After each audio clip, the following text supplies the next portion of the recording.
privatização da Sabesp. Você sabe o que é a Sabesp? Você sabe o que é necessário para a sua privatização? O paulista, ele é favorável ou ele é contrário à privatização da Sabesp? Ora, por que a Câmara dos Vereadores de São Paulo, do município de São Paulo, é tão importante nesse processo? E por último, fique comigo até o final que você vai saber o porquê as tarifas da Sabesp são as mais baixas do mundo. Olá, meu querido, minha querida, sou Irene Nohara. Esse vídeo é para debater um tema controvertido que está na ordem do dia, que é a questão da privatização da Sabesp. Vou falar sobre a Sabesp, a criação da Sabesp, a atuação da Sabesp, a natureza jurídica dela e os debates mais recentes, à medida em que o governador do estado de São Paulo, Tarcísio, assumiu, dizendo que queria privatizar, né, seguindo as orientações de privatização do então presidente Bolsonaro, que não deram certo, né, porque o presidente Bolsonaro ele queria privatizar, quem estava à frente da desestatização era o Salim Matar, dono da Localiza, queria simplesmente privatizar todas as estatais praticamente que o Brasil tem e posteriormente, devido a uma série de questões, não continuou com essa plataforma, mas o Tarcísio, sim, eleito por São Paulo,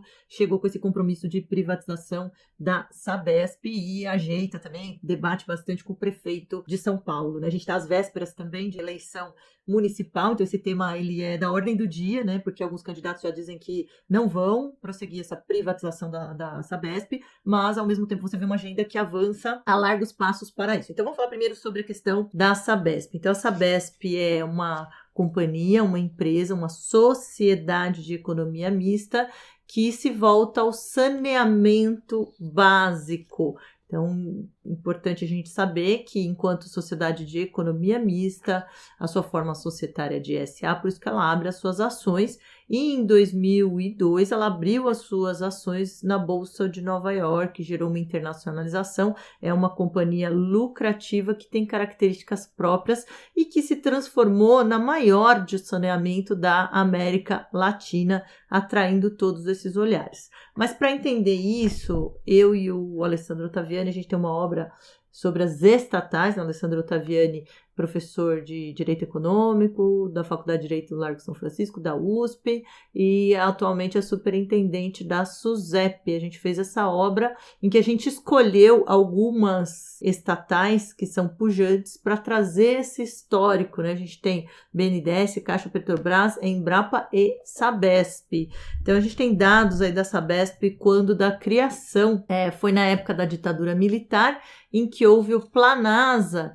E o Planasa foi justamente esse plano da ditadura para estimular o saneamento por meio da estruturação de sociedades de economia mista no âmbito dos estados, que iriam ser estimuladas a partir de investimentos, mormente do FGTS, à época havia o BNH, depois o BNH foi extinto, foi incorporado as atribuições na Caixa Econômica, mas a ideia era que se criassem essas estatais, essas sociedades de economia mista para saneamento nos estados e que elas celebrassem os contratos de concessão com os municípios, porque a atribuição realmente do saneamento básico está nas mãos do município, que é o poder concedente, firmando os contratos de concessão com, no caso do estado de São Paulo, com a Sabesp, né? Então a Sabesp, ela foi crescendo, inclusive agora a gente está em debate, porque os dados são os seguintes, né? Até trouxe aqui os dados para vocês, né? Que houve uma pesquisa no Datafolha sobre a privatização da Sabesp e 53%, né, dos paulistas se manifestaram contrariamente à privatização da Sabesp, sendo 40% favorável e muitas pessoas não quiseram se manifestar. Então, pela população paulista, né, do estado de São Paulo, 53% da população que participou da pesquisa ali são contra a privatização da Sabesp, 40% a favor. Mas para isso há necessidade do quê? Para privatização, pelo paralelismo das formas, você cria uma estatal por autorização legislativa, então você tem que ter autorização legislativa também. Então, a autorização legislativa no âmbito da Assembleia Legislativa, a gente percebeu que houve uma movimentação no final, em dezembro de 2023, e aí a votação foi no sentido favorável a essa privatização por meio de abertura de ações, né, venda de ações em que o Estado irá deixar de ser o acionista majoritário, então vai deixar de ser efetivamente a estatal, à medida em que o Estado vende as ações, quer vender 15% das ações que detém, e atualmente ele tem a maioria, por isso que é estatal, e aí abrindo você deixa de ser, a companhia deixa de ser uma estatal, outra empresa participa da licitação, vence e desempenha essas tarefas, abre-se ação ali, e aí, só que tem um debate importante que está sendo engendrado, sobretudo no âmbito da Câmara dos Vereadores de São Paulo. Isso por quê?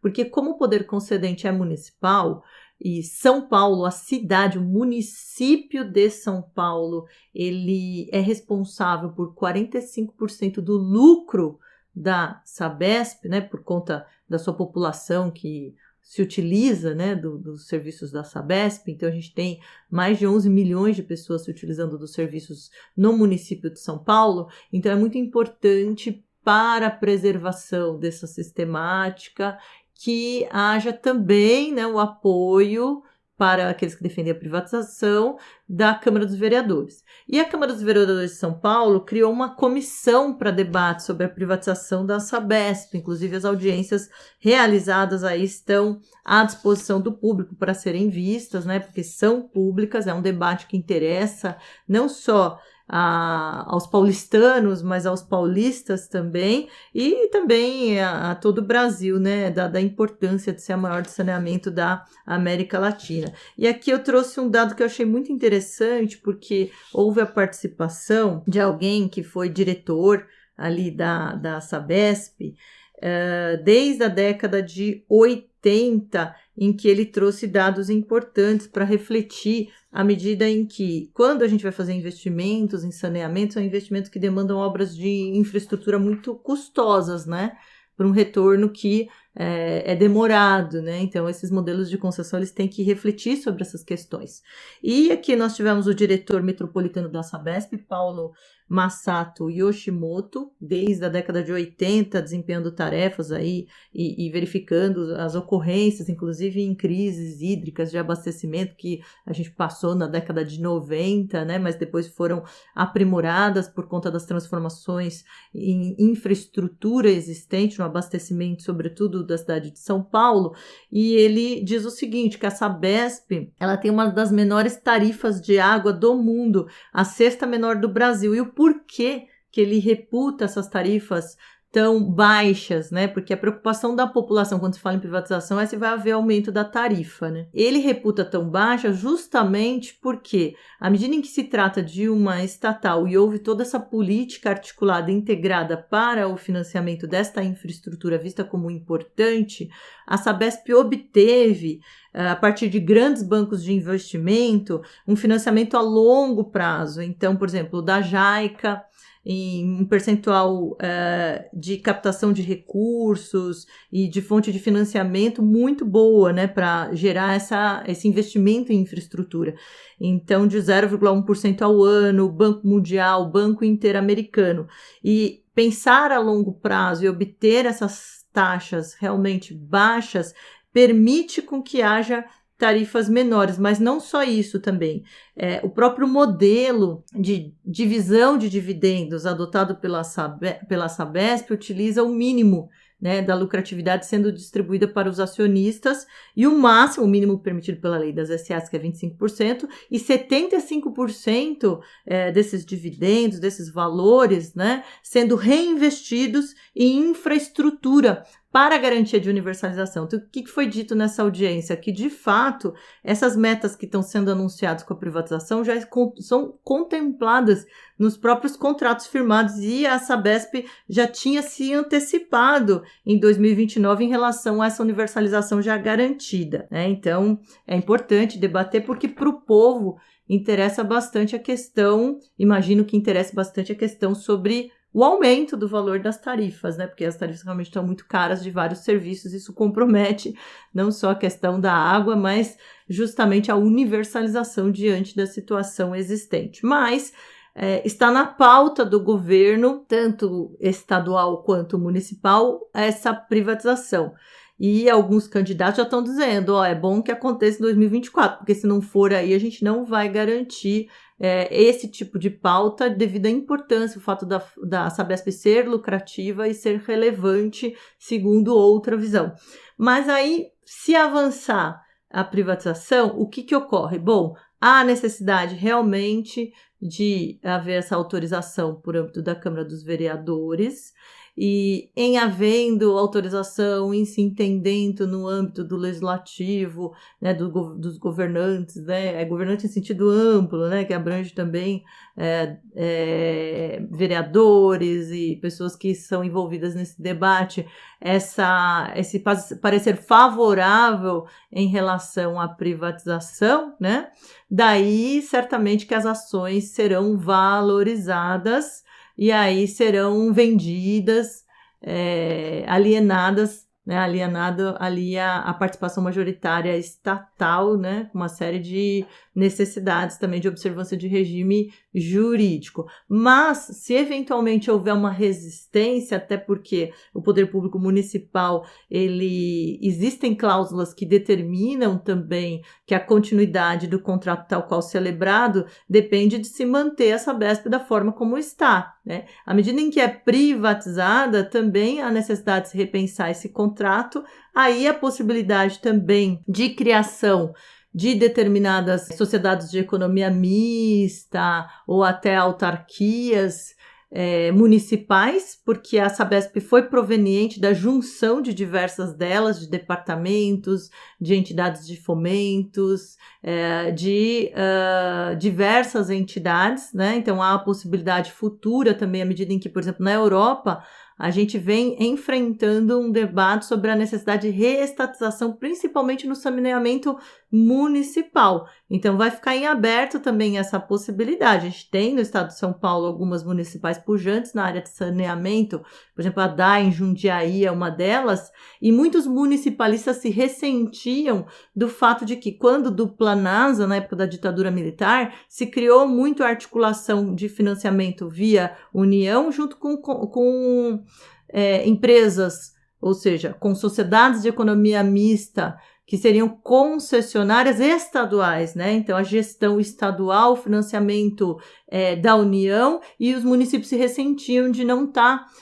integrados em relação a essa forma de atuação. Então, a gente não sabe o futuro.